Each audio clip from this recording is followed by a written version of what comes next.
नमस्कार साथियों, आपको अपने channel AR classes for army पर आपका स्वागत है। यदि आप इस चैनल पर पहली बार विजिट कर रहे हैं तो आप चैनल को सब्सक्राइब करें और प्रेस आइकन बटन है जो उसको दबाएं।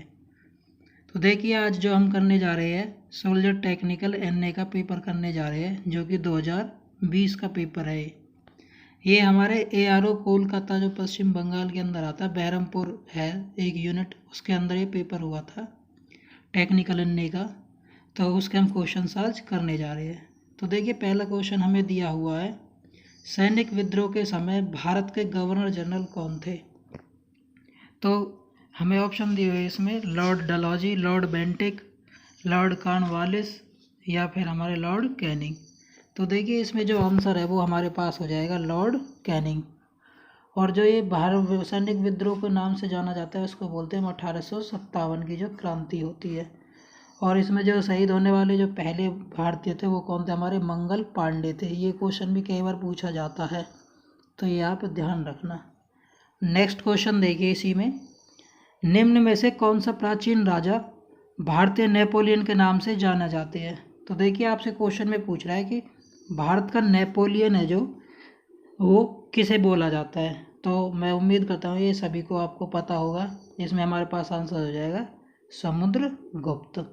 नेक्स्ट क्वेश्चन देखिए, आसियान संगठन में कितने सदस्य शामिल हैं। तो जो आसियान है जो हमारे पास, इसमें कितने सदस्य होते हैं, 10 होते हैं। कान्हा नेशनल पार्क है जो वो हमारे किस राज्य में है। तो देखिए, नेक्स्ट क्वेश्चन हमारे पास, तो इसमें ऑप्शन हमें दिए हुए हैं उत्तर प्रदेश, असम, हिमाचल प्रदेश या मध्य प्रदेश। तो ये हमारा कान्हा नेशनल पार्क है जो कहाँ पर हो जाएगा, मध्य प्रदेश। और मध्य प्रदेश की जो राजधानी है वो क्या है हमारे पास, भोपाल। तो ये भी आप ध्यान रखना, ये क्वेश्चन कई बार पूछा हुआ है। और यहाँ पर कौन सी खानें पाई जाती है, पन्ना की खानें पाई जाती है जिनमें हीरे का उत्पादन किया जाता है। नेक्स्ट क्वेश्चन देखिए, शिवाजी के उत्तराधिकारी कौन है। तो शिवाजी के जो उत्तराधिकारी है वो हमारे कौन हो जाएंगे, साहू जी हो जाएंगे। कौन हो जाएंगे भाई, साहू जी। उज्जैन किस नदी के किनारे है। तो उज्जैन हमारी क्षिप्रा नदी के किनारे स्थित है। भारतीय सेनाओं का जो प्रमुख होता है वो कौन होता है, राष्ट्रपति होता है। अब इसमें बच्चे ये ऑप्शन देख लेंगे, चीफ ऑफ डिफेंस स्टाफ है जो, ये देख के क्या बच्चे इसी को टिक कर जाते हैं, जो कि इसका आंसर नहीं होगा। तीनों सेनाओं को जो प्रमुख है वो इसे बनाया गया है। ये क्या है कि सभी को क्या किया गया है, तो राष्ट्रपति इसका आंसर हो जाएगा। जबकि चीफ ऑफ डिफेंस स्टाफ किसके केस में होगा, अगर पूछा जाए कि जो तीनों है जो फिलहाल वर्तमान में, तो कौन है, बिपिन रावत है इसमें, बिपिन रावत। तो ये क्या करता है, आर्मी, नेवी और एयरफोर्स, ये हमारे पास तीनों सेनाओं के कोऑर्डिनेशन के लिए इनको क्या प्रमुख बनाया गया है, जिससे कि कोई भी मिलिटेंट ऑपरेशन वगैरह होता है उसमें दिक्कत ना आए। नेक्स्ट क्वेश्चन देखिए, मुस्लिम धार्मिक स्थल मक्का है जो वो कहाँ पर स्थित है। तो ये क्वेश्चन भी सभी को पता होगा, तो इसका आंसर हो जाएगा सऊदी अरब। इनमें से किसको दोबारा से प्रयोग नहीं किया जा सकता है। इसका मतलब ये कह रहा है कि यहाँ पर अगर हम इनमें से किसी का एक का यूज कर लेते हैं तो इनमें से कौन सा यूज होने के बाद दोबारा से पुनः उपयोग नहीं किया जा सकता। तो प्राकृतिक गैस है, कोयला है, धातु है या प्राकृतिक तेल है। तो देखिए, अगर प्राकृतिक गैस खत्म हो जाती है तो हम उसको दोबारा से यूज नहीं कर सकते, खत्म होगी, जल गई, खत्म है वो। कोयला भी एक बार खत्म हो जाता है, थोड़ी एक दो बार हम उसको यूज कर लेते, फिर उसका दोबारा से उपयोग नहीं कर पाते। ऐसी तेल खत्म हो जाता है, दोबारा से नहीं मिल पा सकते उसको हम। तो धातु है, धातु हमारा इसमें क्या हो जाएगा, बिल्कुल सही आंसर हो जाएगा। इसका हम क्या बार बार उपयोग कर सकते हैं। नेक्स्ट देखिए, वैदिक काल में राजाओं द्वारा प्रजा से एकत्रित कर को क्या कहा जाता है। तो इसको कहा जाता है बाली। क्या कहा जाता है इसको, बाली। तो ये हमारे इसमें 10 क्वेश्चन जीके के थे, ये हमने जो कर लिए। इसमें क्या रीजनिंग नहीं आई थी, यहाँ पर जीके के क्वेश्चन सारे 10 के 10 ही दे दिए गए थे इस पेपर में। तो देखिए, अब हम करने जा रहे हैं अब इसमें फिजिक्स। तो फिजिक्स का देखिए, पहला क्वेश्चन क्या दे रखा हमें, आवेश का प्रवाह खालिस्तान होता है। तो आवेश का जो प्रवाह होता है उसको हम क्या बोलते हैं, इलेक्ट्रॉन बोलते हैं। Flow of electron is known as charge. तो चार्ज की डेफिनेशन इसने पूछी है। नेक्स्ट क्वेश्चन है इसमें, विद्युत प्रवाह का घनत्व क्या होता है। तो विद्युत प्रवाह का जो घनत्व होता है वो हमेशा एक क्या होती है, सदिश परिमाण होता है। सदिश परिमाण का मतलब क्या है, कुछ ना कुछ उसकी यूनिट होगी, डायरेक्शन भी होगी, जिसमें भी डायरेक्शन आ जाए उसे हम क्या बोलते हैं, वेक्टर क्वांटिटी। नेक्स्ट देखिए अल्टीमीटर है वो, इसका उपयोग किस लिए किया जाता है, तो अल्टीमीटर का प्रयोग हमारी ऊंचाई मापने के लिए किया जाता है। वायुयान जब उड़ता है तो उसकी ऊंचाई जो हम नापते हैं वो अल्टीमीटर द्वारा नापते हैं। नेक्स्ट क्वेश्चन देखिए,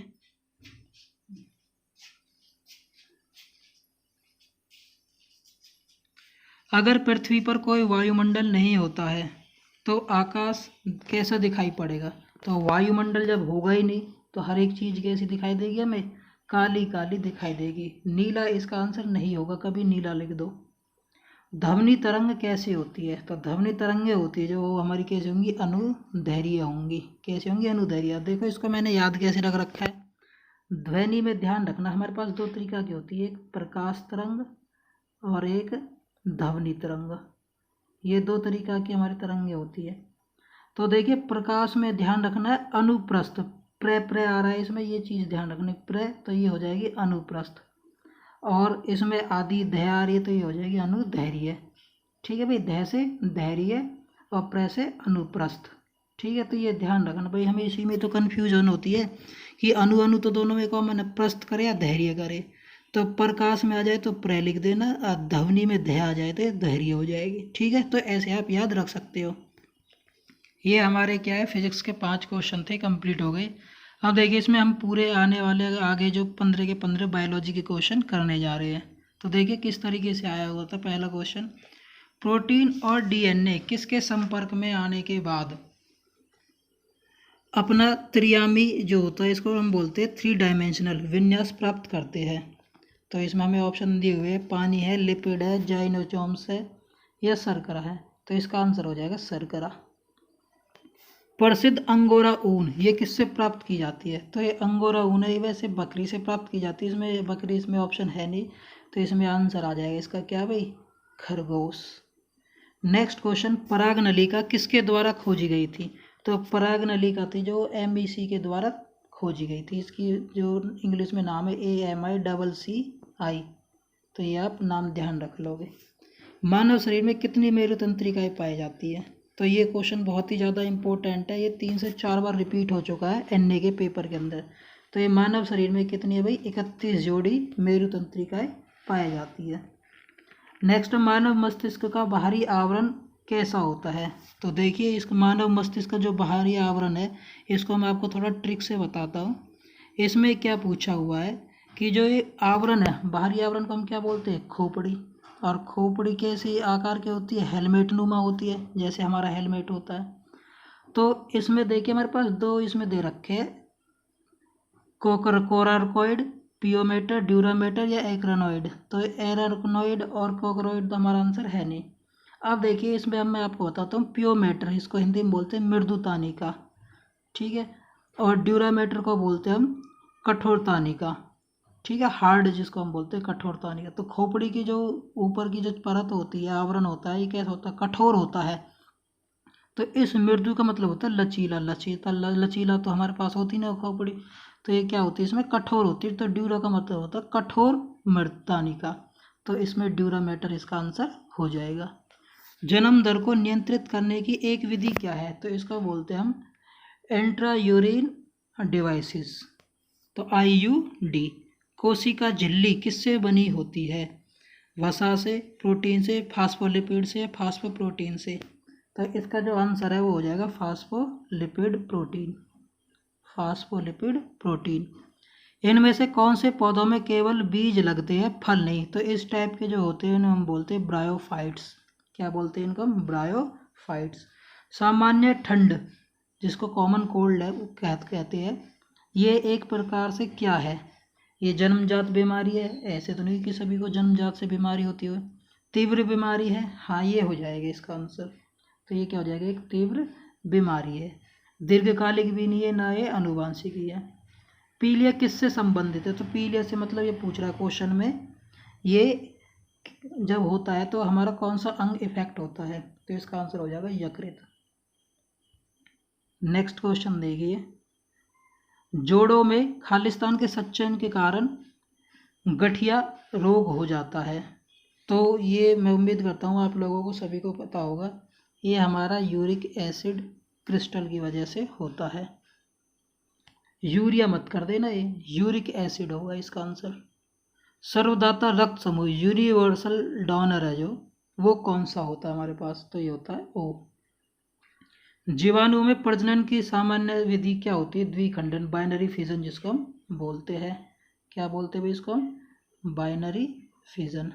तो ये आप ध्यान रख लोगे। नेक्स्ट है, इनमें से कौन सा एक पारदर्शी उत्तक है, तो पारदर्शी उत्तक क्या हो जाएगा इसमें, काचाव उपास्थि। जीव विज्ञान का जनक किसे कहा जाता है, अरस्तु को कहा जाता है। तो ये हमने 15 क्वेश्चन थे हमारे बायोलॉजी के, वो कंप्लीट कर लिए। अब हम अगले 15 क्वेश्चन अपने केमिस्ट्री के करेंगे। देखिए इसमें क्या है, डेकन की प्रक्रिया का उपयोग खालिस्तान के विनिर्माण के लिए किया जाता है। तो इसका प्रयोग है जो वो हमारा किसके लिए किया जाता है, क्लोरीन के लिए किया जाता है। Cl जिसका एटॉमिक नंबर होता है 17 और एटॉमिक मास होता है 35.5। तो ये आप ध्यान रख लोगे। नेक्स्ट, तत्व का कौन सा गुण अचर होता है, तो तत्व का कौन सा गुण हमेशा चेंज नहीं होगा, ये ध्यान रखना, परमाणु द्रव्यमान।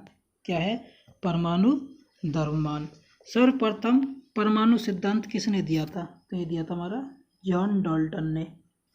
इलेक्ट्रॉन का आवेश जानने के लिए कौन सा प्रयोग उत्तरदायित्व होता है, तो इसका देखिए प्रकाश विद्युत प्रयोग है पहला ऑप्शन। दूसरा रदरफोर्ड के अल्फा किरणों के परकिरणों का प्रयोग, कैथोड किरणों का विसर्जन ट्यूब का प्रयोग, या फिर मिलीकन का ऑयल ड्रॉप। तो इसका आंसर आ जाएगा हमारे पास कैथोड किरणों का विसर्जन प्रयोग। क्लोरोफॉर्म एसीटोन के साथ प्रक्रिया कर करके क्या बनाता है, तो क्लोरोफॉर्म हमेशा जब भी एसीटोन के साथ प्रक्रिया करेगा तो ये हमेशा क्या बनाएगा, एक सम्मोहक। ठीक है भाई, क्या बनाते हैं, सम्मोहक बनाते हैं, जिसको हम बोलते हैं हाइपोनाइट। ठीक है, हाइपोनेटिक। ठीक है, तो ये क्या बनाते हैं, हाइपोनेटिक बनाते हैं। इनमें से कौन कोल्बे की विद्युत अपघटनी प्रक्रिया से नहीं बनता है, तो इसमें हमेशा ध्यान रखना CnH2n करके इनमें वैल्यू बनती है। तो ये हमेशा जो मीथेन है ये इसका आंसर नहीं बनता है। हमेशा कुछ ना कुछ C के साथ कुछ वैल्यू होगी और H के साथ इसमें कुछ ना कुछ वैल्यू होती है, तो ये हमारे पास नहीं होगा। जेलदाही विधि में CuSO4 कॉपर सल्फेट किस रूप में काम करता है, तो ये अपचायी कर्मक के रूप में करता है, उत्प्रेरक के कर्मण के रूप में काम करता है, ऑक्सीकारक कर्मण के रूप में करता है, या फिर हाइड्रोलाइजिंग एजेंट के रूप में काम करता है। तो इसका हो जाएगा कैटेलिटिक एजेंट के रूप में काम करता है। संपर्क लेंस खालिस्तान से बने होते हैं, लूसाइड से, टेफ्लॉन से, पॉलीस्टायरीन से, या हाइड्रोक्लोरिक जेल से बने होते हैं। तो ये हमें ऑप्शन दिए हुए, तो इसमें हो जाएगा सिलिकॉन हाइड्रोजेल। क्या आंसर हो जाएगा, सिलिकॉन हाइड्रोजेल से ये बने होते हैं। 48 ग्राम हीलियम में मोल की संख्या क्या होती है, तो जो मोलों की संख्या होती है वो कितनी होगी हमारे पास, 12 हो जाएगी। ये न्यूमेरिकली देख लेना भाई आप। इनमें से कौन सी सामग्री जल शोधन के लिए उपयुक्त है, जियोलाइट का हम प्रयोग करते हैं, एस्बेस्टस का, या क्वार्टज का, या सिलिकॉन का। तो हम ये जल के शोधन में किसका प्रयोग करते हैं, जियोलाइट्स का प्रयोग करते हैं। हाइड्रोजन किसके साथ जुड़ा होता है, निकेल के साथ, या फिर Au हमारा होता है गोल्ड का, कॉपर का, या कैल्शियम के साथ। तो ये हो जाएगा कैल्शियम के साथ। नेक्स्ट क्वेश्चन देखिए, इनमें से कौन सा पदार्थ विद्युत का कुचालक और ऊष्मा का सुचालक होता है, तो इसका आंसर हो जाएगा रेत। नेक्स्ट क्वेश्चन देखिए, एक प्रोटॉन एक इलेक्ट्रॉन से 1840 गुना भारी है। जब यहाँ 1 केवी के विभवांतर द्वारा त्वरित होता है तो इसकी गतिज ऊर्जा क्या होगी, तो इसमें 1 केवी आंसर आ जाएगा इसका। आंशिक दबाव का डाल्टन नियम किस पर लागू होता है, तो इसमें हमें ऑप्शन दे रखे हैं NH3 और HCl के साथ, N2SO2 के साथ, या N2H2 के साथ, या H2He के साथ। तो इसमें NH3 HCl इसका आंसर हो जाएगा। नेक्स्ट क्वेश्चन देखिए 45, और ये लास्ट क्वेश्चन है हमारा। इसके बाद इसमें क्या है, मैथ के क्वेश्चंस बच जाएंगे, वो हम क्या है वीडियो जो आएगी इसकी उसके ऊपर हम क्या देख लेंगे इनका सॉल्यूशन से। तो देखिए आज हम जीके इसमें करेंगे, जीके फिजिक्स केमिस्ट्री और बायोलॉजी हमने इसमें कर लिए। तो देखिए लास्ट क्वेश्चन, ऑक्सीजन के साथ एक तत्व यौगिक के संयोजन को हम क्या बोलते हैं? ऑक्सीकरण बोलेंगे, संयुक्त अभिक्रिया बोलेंगे, संकलन अभिक्रिया बोलेंगे या दहन इसका हम बोलेंगे। तो इसमें जो हमारे पास हो जाएगा वो हो जाएगा संयुक्त अभिक्रिया हो जाएगी, जिसको हम बोलते हैं कॉम्बिनेशन रिएक्शन। कौन सी भाई? Combination reaction. तो ये इसका आंसर हो जाएगा। तो ये हमने आज कंप्लीट कर लिया है अपना हिंदी, इसमें जीके साइंस केमिस्ट्री बायोलॉजी है जो। तो आज के सेशन के लिए बस इतना ही। जय हिंद, जय भारत।